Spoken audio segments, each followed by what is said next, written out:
Ce jeudi 19 janvier, Bruno Solo et Yvan Le Bolloc étaient les invités d'Anne-Elisabeth Lemoine dans C'est à vous.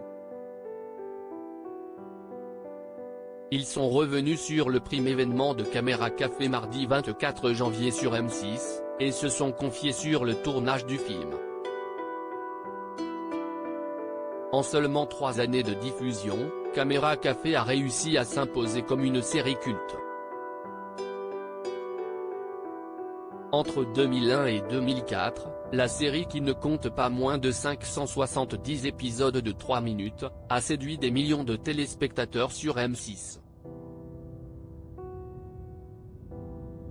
La sitcom racontait le quotidien d'une entreprise de province et de ses employés, qui se retrouvaient, très, voire trop, souvent à la machine à café. Ce programme phare des années 2000 était notamment porté par le duo Bruno Solo et Yvan Le Bolloc, co-créateur avec Alain Capoff.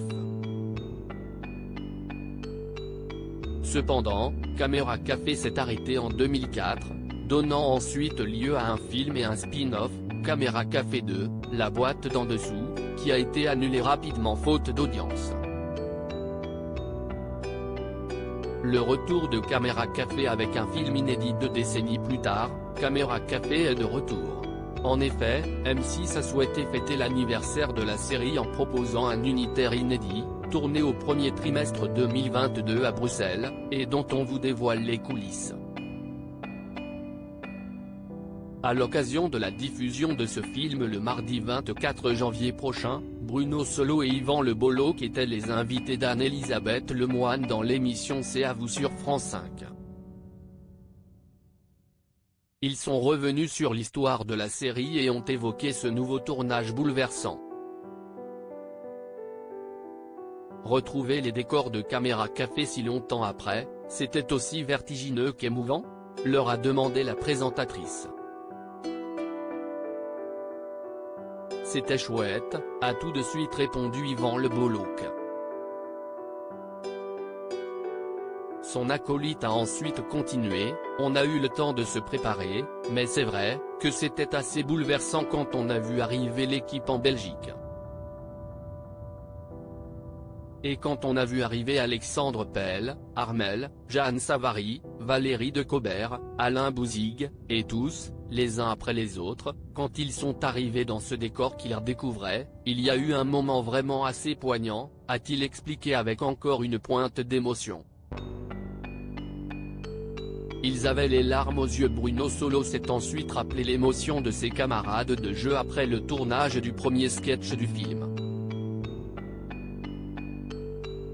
D'ailleurs, quand on a tourné le premier sketch, je crois que c'était avec Alexandre Pell et Armelle, ils avaient les larmes aux yeux, ils avaient du mal à s'en remettre, a-t-il confié sur le plateau. La présentatrice a rebondi en demandant à Yvan Le Bolloc s'il n'avait pas été ému comme les autres. Ah si, absolument.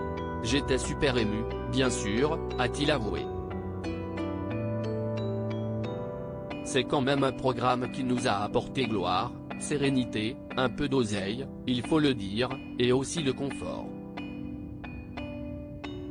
Oui, cette liberté éditoriale, c'est-à-dire, qu'on a eu du début jusqu'à la fin de cette aventure, la sensation d'être libre, comme celle qu'on avait aux plus belles heures de Canal+. Le duo incontournable de la télévision française se souvient avec émotion des premières heures de Caméra Café, mais se réjouit également de ce nouveau projet qu'il s'apprête à dévoiler aux téléspectateurs. À lire aussi Caméra Café, ou voir en streaming le prime des 20 ans avant sa diffusion sur M6.